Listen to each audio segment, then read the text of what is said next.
नमस्कार, मेरा नाम पिंटू सिंह यादव है और आप देखना शुरू कर चुके हैं भोजपुरी रिमझिम। दोस्तों, जिस तरीके से 2024 लोकसभा चुनाव को लेकर माना जा रहा था कि पवन सिंह अगले सांसद होंगे, इसके अलावा गुंजन सिंह की भी नाम चर्चाएं में थी क्योंकि उनका जो करीबी है वो चिराग पासवान है और माना जा रहा था कि नवादा लोकसभा सीट जो कि चिराग पासवान के खाते में है, तो वहां से अगर एनडीए चिराग पासवान को देती है तो गुंजन सिंह को चुनावी मैदान में चिराग पासवान जो है उतार सकते हैं। लेकिन इस कड़ी में एक बड़ा झटका लगते नजर आ रहा है।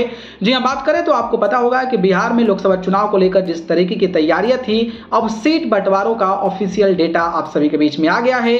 एनडीए में सीटों का बंटवारा हो गया है, जहां पर भारतीय जनता पार्टी बड़े भाई के रूप में नजर आ रही है। 17 लोकसभा सीटों पर चुनाव लड़ेगी, जबकि जनता दल यूनाइटेड नीतीश कुमार की पार्टी 16 लोकसभा सीटों पर चुनाव लड़ेगी और जो चिराग पासवान है उनको 5 सीटें मिली है। तो वहीं हिंदुस्तान अवाम मोर्चा के जीताराम मांझी को 1 सीट और उपेंद्र कुशवाहा को 1 सीट मिली है। इस कड़ी में इंतजार था कि भैया अगर जो है चिराग पासवान की पार्टी यानी कि एलजेपी रोजपा जो रामविलास पासवान है, अगर उनको नवादा लोकसभा सीट मिलती है तो गुंजन सिंह को टिकट मिलने का चांस ज्यादा था।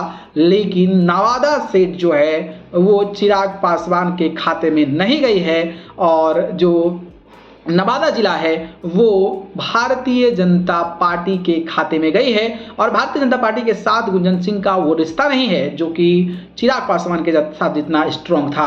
तो भारतीय जनता पार्टी तो उनको टिकट नहीं देने वाली है। तो इस तरीके से हम कह सकते हैं कि भाई गुंजन सिंह का जो सपना था सांसद बनने का वो अब खत्म होते नजर आ रहा है, क्योंकि गुंजन सिंह को भारतीय जनता पार्टी टिकट नहीं देने वाली है और अगर वो निर्दलीय चुनावी मैदान में उतरते हैं तो निर्दलीय वो राह सांसद बनने की आशा नहीं होने वाली है। वहीं बात करें तो चिराग पासवान को जो 5 सीटें मिली है उसमें वैशाली मिली है, हाजीपुर मिला है, समस्तीपुर मिला है, खगड़िया और जमुई लोकसभा सीटें मिली है और नवादा जो है उनके हाथ से फिसल गया है। तो अब जो गुंजन सिंह है उनका सपना चकनाचूर हो गया। अब देखना दिलचस्प होगा कि भाई निर्दलीय चुनाव मैदान में उतरते हैं कि नहीं उतरते हैं। बाकी आपको क्या लगता है इस पर कमेंट बॉक्स बताइए। धन्यवाद।